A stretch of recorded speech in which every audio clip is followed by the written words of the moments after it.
एक मिनट रुकना, दोनों मिनट।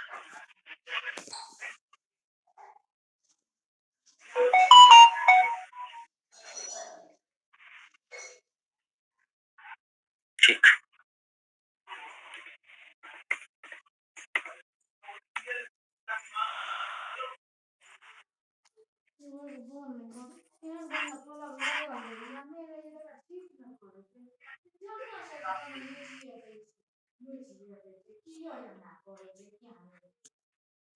ठीक है, देखिए कैलकुलेट होके आ गया। अब मैक्रो बनाते टाइम हमने क्या किया था, ये हमारा फाइनल, हमने इतना कैलकुलेशन कर लिया था।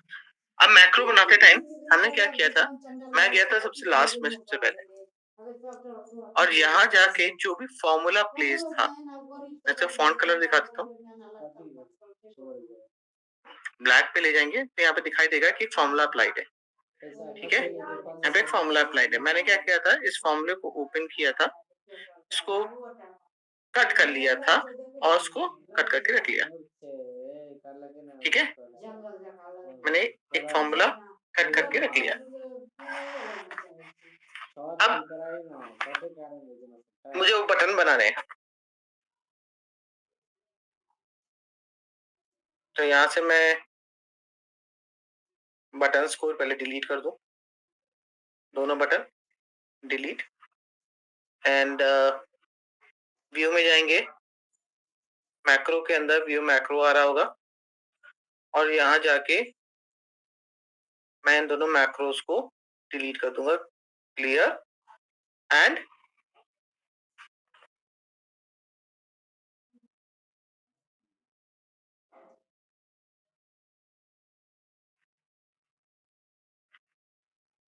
ठीक है, दोनों जो मैक्रो हैं उनको मैं डिलीट कर दूंगा, क्लियर, क्लियर वाले मैक्रो हटाया, एंड सेम क्लोन वाला मैक्रो भी हटा दिया। अब मुझे मैक्रो डिजाइन करना है, so if I need to design a macro here, so in that case first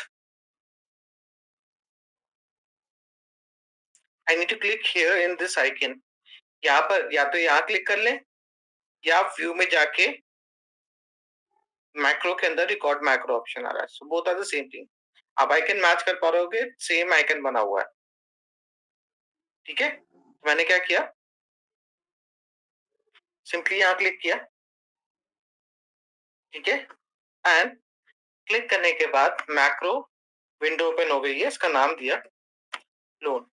it's not compulsory to give a same name, ठीक है, it's a only naming convention of that macro, ये उस macro का naming convention है, सो compulsory नहीं है कि हम ये सेम रखें। तो मैंने यहाँ पर नाम दिया है लोन,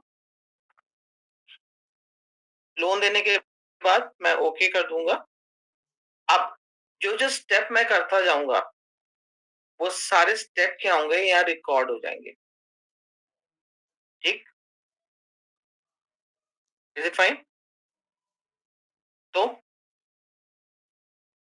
मुझे करना क्या है कि जब यूजर यहाँ पे डेटा एंटर करेगा उस टाइम पे मुझे इस पर्टिकुलर सेल के अंदर फॉर्मूले को पेस्ट करना है। आफ्टर पेस्टिंग द फॉर्मूला मैं फॉर्मूले की वैल्यू, फॉर्मूले के कलर को व्हाइट कर दूंगा ताकि फॉर्मूला विजिबल ना हो। इसके बाद हम वापस अपनी पोजीशन पे आ जाएंगे।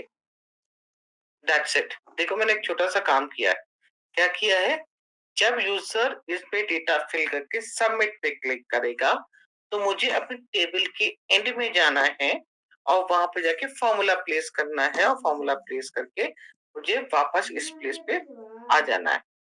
आने के बाद अपने मैक्रो रिकॉर्डिंग को मैंने सेल सेलेक्ट किया, सेल सेलेक्ट करके मैं अपने मैक्रो रिकॉर्डिंग को स्टॉप कर दूंगा। अब मुझे एक सबमिट बटन बनाना है, इंसर्ट पे गया, I am getting the shape, जैसा शेप आपको चाहिए मैं राउंडेड कॉर्नर का यूज कर रहा हूँ, आप कुछ और यूज कर सकते हैं। Depends what you need. इसके ऊपर मैं इसका नाम दे देता हूं, right click, edit text, submit. ठीक है, होम रिबन में जाएंगे, मिडिल एंड सेंटर अलाइन कर लिया। अलाइन करने के बाद क्लिक करेंगे आउटसाइड। जो मैक्रो रिकॉर्डिंग आपने की थी वो राइट क्लिक करेंगे बटन के ऊपर, शेप के ऊपर, और असाइन मैक्रो कर देंगे। मैक्रो आ रहा होगा, उसको सेलेक्ट करिएगा और ओके कर दीजिएगा। ठीक, मैक्रो असाइन हो गया। अब यहाँ पे उसको टेस्ट करके देखते हैं। मैंने एक वैल्यू डाली, वैल्यू डालने के बाद मैं यहाँ पर एक रेट ऑफ इंटरेस्ट डालूंगा और यहाँ पर टेन्योर डालूंगा। अब बाय डिफॉल्ट क्या होगा, जैसे आप बाहर क्लिक करोगे तो ये यहाँ पर डिस्प्ले हो जाएगा। Did you see? ऐसा आपके साथ हो रहा होगा। क्यों हो रहा होगा? क्योंकि बाय डिफॉल्ट इस सेल पे फॉर्मूला प्लेस्ड है, क्योंकि अभी हमने प्लेस किया था। यहाँ से फॉर्मूला डिलीट कर दीजिएगा। ठीक है, अब देखिए यहाँ पे कोई डेटा नहीं आ रहा, नहीं आ रहा ना। हम क्या करेंगे, अब जब मैं सबमिट बटन पे क्लिक करूंगा, वो देखिए वहां फॉर्मूला गया और वहां से फॉर्मूला रिफ्लेक्ट होके यहाँ पर आ गया। आ गया वापस, कैलकुलेट आ गई। सिमिलरली हमें क्लियर बटन बनाना है। क्लियर बटन बनाने के लिए हमें क्या करना है, आई नीड अनदर शेप। पहले तो शेप ले लेते हैं, तो मैंने इसकी कॉपी बना ली। कॉपी बनाने के बाद मैं इसके ऊपर टेक्स्ट डालता हूँ, क्लियर या रिसेट, जो भी वर्ड डालना हो वर्ड, इसे डाल दिया। एक नया मैक्रोस यहाँ पर बनाते हैं। ठीक है, इसको डालते हैं, क्लियर और ओके। रिकॉर्डिंग स्टार्ट हो गई है। अब हमें करना क्या है, पहला मुझे इनको डिलीट करना है। ठीक है, डिलीट किया। डिलीट करने के बाद मैं अपने टेबल के एंड में जाऊंगा और एंड में जाके मुझे इस फॉर्मूले को भी डिलीट कर देना है। डिलीट किया, वापस आए और इस सेल को वापस सेलेक्ट कर लेंगे, फर्स्ट सेल को, और यहाँ पे स्टॉप मैक्रो कर। ये जो आपने डिलीशन किया है ये क्लियरिंग का पार्ट है, तो असाइन मैक्रो में जाएंगे, क्लियर में, और ओके। अब टेस्ट कर लेते हैं। पहले तो वैल्यू डालें तो हम टेस्ट कर पाएंगे। 8% इंटरेस्ट रेट पे 5 साल के लिए।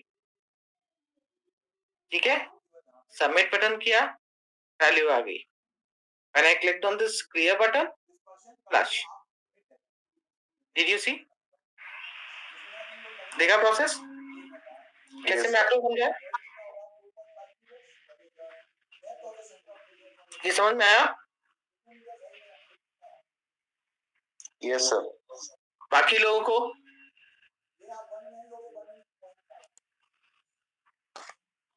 बाकी लोग बताइए प्लीज।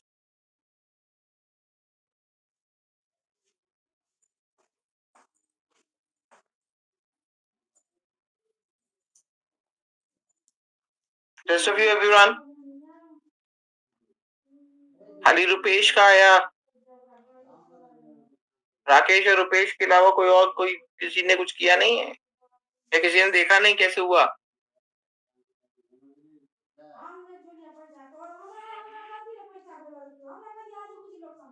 अब देखिए मैं आपको एक और चीज सिखाता हूँ। जब हम इस तरीके की वैल्यूज इंसर्ट कराते हैं तो मैक्रो का यूज हम डेटा रेडी करने के लिए भी करते हैं। दैट मींस हम रिकॉर्ड भी बना सकते हैं। ठीक है, रिकॉर्ड कैसे बनाते हैं? 500 रुपया के दिल के रिकॉर्ड बनाने के लिए हमें एक टेबल चाहिए। इस टेबल के अंदर हम डेटा को स्टोर करेंगे। तो मैं एक टेबल बना ले रहा हूँ, सिंपल, एक सिंपल टेबल। इस टेबल के अंदर मैं 3 चीजें लूंगा। पहला कि लोन कितना लिया है, किस रेट ऑफ इंटरेस्ट पे लिया है और किस टेन्योर पे लिया है। मैक्रो को यूज दिखा रहा हूँ खाली, ठीक है। तो मैंने यहाँ पे 3 सेल बनाए, पहला मैंने बनाया 4 सेल बना रहा हूँ, सीरियल नंबर, ठीक है। दूसरा मैंने बनाया लोन अमाउंट, हाँ हमरा तो कोनो पैसे नहीं दे छै कपड़ा रेट ऑफ इंटरेस्ट या फुल लिख लो, आगे रेट ऑफ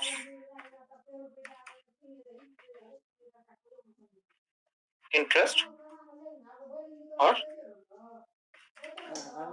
टेन्योर,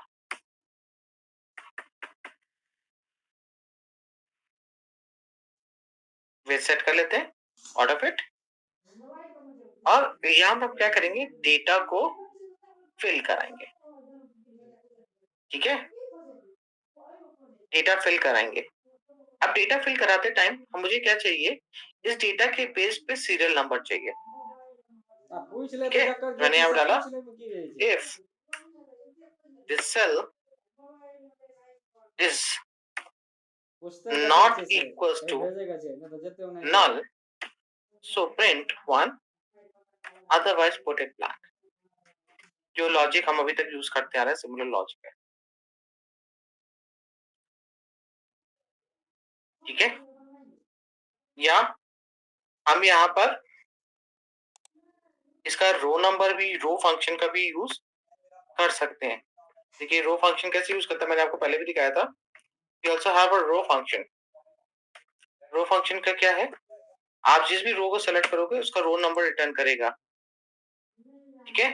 या आप इक्वल टू करके रोज यूज करोगे तो क्या करेगा, आपके एरे के बेस पे ये बताएगा कि कितनी रोज है, हैविंग ए 2 रोज, ठीक है। क्योंकि मैंने यहाँ 2 सेल सेलेक्ट किया है। अच्छा अगर ये सिंगल होती तो ये सिंगल बताएगा, है ना। तो हम सीरियल नंबर के लिए, क्योंकि हमें 1 मैनुअली प्रिंट करना पड़ रहा है, इसलिए हम क्या कर रहे हैं, इसको डायनेमिक बनाते हैं, रोज यूज करते हैं। रोज फंक्शन की स्टार्टिंग हम करेंगे B2 सेल से, this is the first cell, यहाँ पर फर्स्ट डिफरेंस फ्रीज होगा एंड सेकंड B2 जो है वो रिलीज कंडीशन में रहेगा। रिलीज में हम एक काम कर सकते हैं, ठीक है। मैंने यहाँ पर सॉरी यहाँ पे देखिए मैंने इसको कुछ इस तरीके का फॉर्मूला को यूज किया। अब क्या है कि अगर मैं इसको नीचे ड्रैग डाउन कर दूं, नीचे ड्रैग डाउन कर दूं कुछ इस तरीके से 167, तो अभी देखिए कोई भी डेटा नहीं, बट जैसे जैसे मैं इसके अंदर लिस्ट बढ़ाता जाऊंगा, ठीक है, इसका सीरियल नंबर ऑटोमेटिक जनरेट होगा, है ना। फॉर्मूला एक बार और देखेंगे जनरेट किए,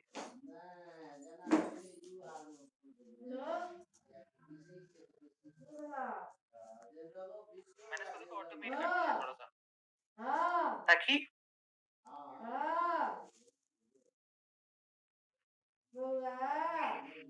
इसके अंदर डेटा जो है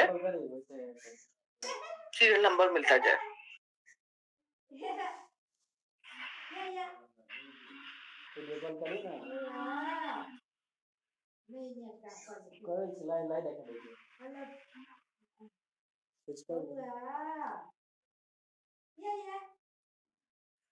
लाइन लिखा देखिए नहीं नेट काम कर वो तो करिए ना क्लिक गुड़िया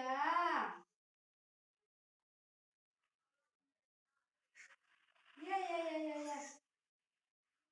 गुड़िया के नन्ना आवे छै का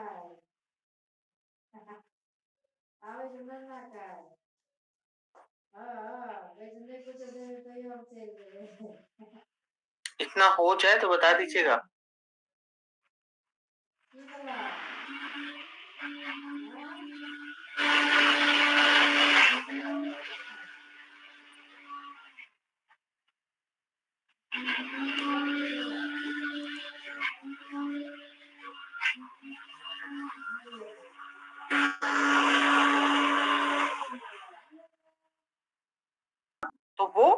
उसको काउंट करके बताएगा। इसका मतलब क्या है कि अगर मैंने यहाँ पे सिंगल सेल सेलेक्ट करी है, मैं उसको क्लोज कर दूं, तो कितनी रो सेलेक्ट करी है मैंने?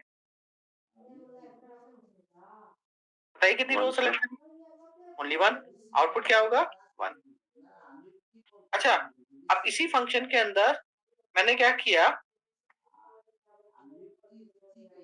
कितनी रोज सेलेक्ट करी? कितनी रोज सेलेक्ट करी? काउंट करिए सर। E2 हो गया, E2, E3, E4, E5, E6, E7 कितनी है? 5 sir, 7 minus 2. 10 minus 2 मत करो, 2 is also included ना? 6 है sir. 6 है, राइट? 6 sorry sir. ओके, तो हमने 6 रोज सेलेक्ट करी है।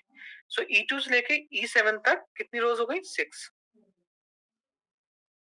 ठीक है, तो जब हमें इसको डायनेमिकली काउंट करना होता है तो हम क्या करते हैं, फंक्शन को कुछ इस तरीके से यूज करते हैं, E2 कोलन E2।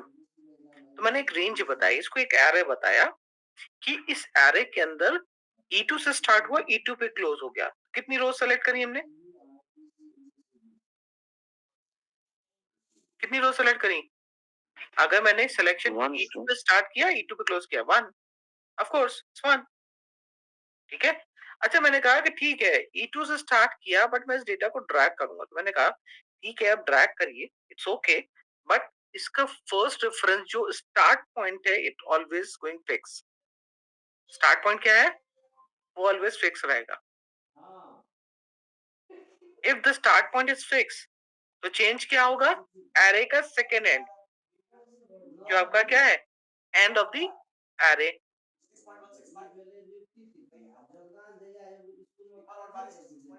ठीक है, मैंने इसको एंटर किया,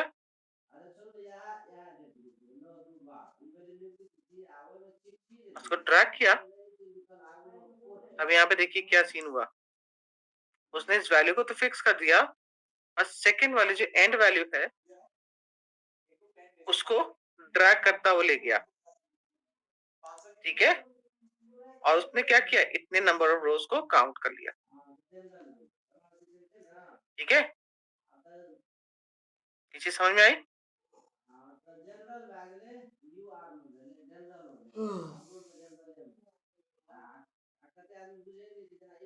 is it fine? Yes sir. चलिए, तो कुछ इस तरह से रोज का होता है। अब रोज क्या किया हमने, रोज का तो डेटा डाल दिया, हमने रोज का यूज कर लिया, एवरीथिंग इज गुड। अब अगर आप चाहो इन सेल्स का इन सेल्स का डेटा टाइप चेंज कर सकते हो और उसको एक नंबर कर सकते हो। नंबर करने से मैं एडवांटेज क्या मिलेगा, when I am entering the data it's coming in that way. ठीक है, आप उसको राउंड ऑफ वैल्यू कर सकते हो इंटीजर फॉर्म में, तो एक नंबर की तरह प्रिंट होगा। अगर नहीं करना चाहो तो इट्स ओके, आप जैसे पहले था आप वो फॉर्मेट भी यूज कर सकते हो, जनरल फॉर्म। चलिए, अब देखिए स्टेप क्या करना है। मैंने कहा कि मेरे यूजर ने कोई डेटा फिल किया, ठीक है, उसने एक लोन अमाउंट डाला, इसके नीचे उसने रेट ऑफ इंटरेस्ट डाला, उसके नीचे उसने टेन्योर एंटर किया। अब वो सबमिट बटन पे क्लिक करता है। तो सबमिट बटन में क्या करना है, मुझे डेटा स्टोर करना है। तो जब वो सबमिट पे क्लिक करे तो ये डेटा ऑटोमेटिकली यहाँ से उठे और यहाँ जाके ऐड हो जाए, है ना? तो ऐड करेंगे कैसे, ऐड कैसे किया जाए? ऐड करने के लिए मैं इस डेटा को ले जाऊंगा, इसको कॉपी करूंगा, कॉपी करके मैं यहाँ ले गया। ठीक है, और यहाँ पे जाके पहले तो मुझे पेस्ट के अंदर यूज करना है ट्रांसपोज। ट्रांसपोज से हमें एडवांटेज क्या मिला कि ट्रांसपोज से डेटा वर्टिकल की जगह हॉरिजॉन्टल हो गया, बिकॉज हमने सेल्स मर्ज कर रखी है तो यहाँ पे वो मर्ज होके आया है। सेकंड, मैंने यहाँ पे इसको सेलेक्ट किया, अनमर्ज किया, दैट इज ऑल्सो फाइन। ठीक है, इसे ध्यान रखिएगा। तो जब आपका ये डेटा ऐसा है, आप उसको अनमर्ज करना हो तो अनमर्ज कैसे करेंगे? 1 by 1 सेल करना, नहीं तो सब मर्ज हो जाएंगे। या आप एक काम कर सकते हो, इन तीनों को सेलेक्ट करके ड्रॉप डाउन पे क्लिक करके अनमर्ज किया, अनमर्ज हो गया। Select this, control X to cut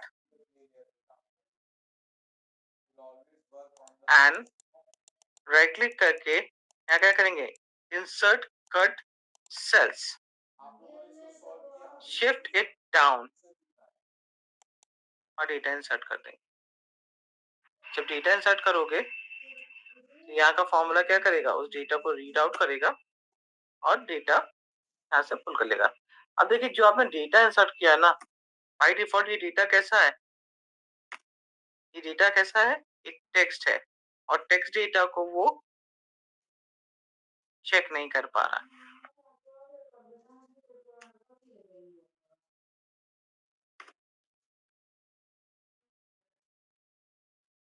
okay, ये मैंने कुछ 3 से दिया है, 2 से आएगा।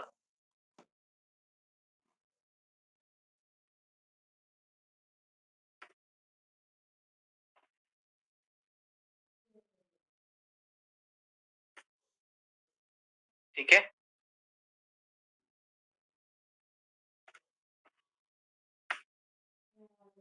इंसर्ट, इस तरह से क्या करना है? नंबर्स को, डेटा को इंसर्ट करना है। इंसर्ट करते टाइम आप उसको डिलीट कर देंगे। यहाँ पे जाएंगे, इसको डिलीट कर देंगे, तो आपके पास इंसर्टेड डेटा आ जाएगा। मैक्रो बना के दिखाऊं? इसका मैक्रो बनाओ। मुझे ये सब कंप्लीट।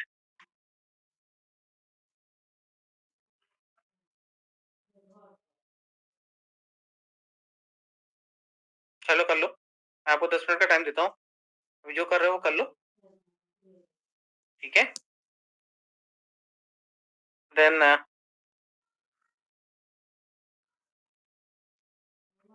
आगे प्रोसीड करेंगे।